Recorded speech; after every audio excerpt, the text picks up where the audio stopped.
இன்னைக்கு ஆட்சியில சாராய உற்பத்தியாளர்களோட கையில இந்த தமிழகம் மாட்டி சிக்கி சீரழிஞ்சுகிட்டு இருக்குது. அதனால கல்விக்கூடங்கள்ல வாத்தியார் கூட சாராய சரக்கடிச்சிட்டு தான் படுத்து கிடப்பாரு. அப்படிப்பட்ட ஒரு அவலமான நிலைமைக்கு இந்த தமிழகம் தள்ளப்பட்டு இருக்கு. இந்த அவலமான நிலைமையை பார்த்துட்டு இதுக்கு ஒரு கல்வி அமைச்சர் வேற இருக்கிறாரு, அன்பில் மகேஷ் பொய்யாமொழியாம். இவர் என்ன பண்ணிட்டு இருக்காரு, எங்க இருக்காருன்னு தெரிய மாட்டேங்க. இவர் அநேகமா உதயநிதியோட கைகூலியா உதயநிதி பக்கத்துல உதயநிதியோட ரசிகர் மன்றத்தை பெருக்கிறதுல மும்மரமா இருப்பாரு. இப்ப இன்பநிதியும் வந்துட்டு இருக்கிறாரு.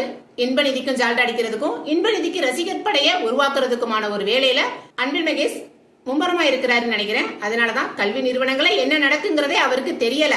என்ன நடந்தாலும் அவர் அதை பத்தி அவர் கவலைப்பட மாட்டாரு. அவருக்கு அதை பத்தின கவலையும் கிடையாது.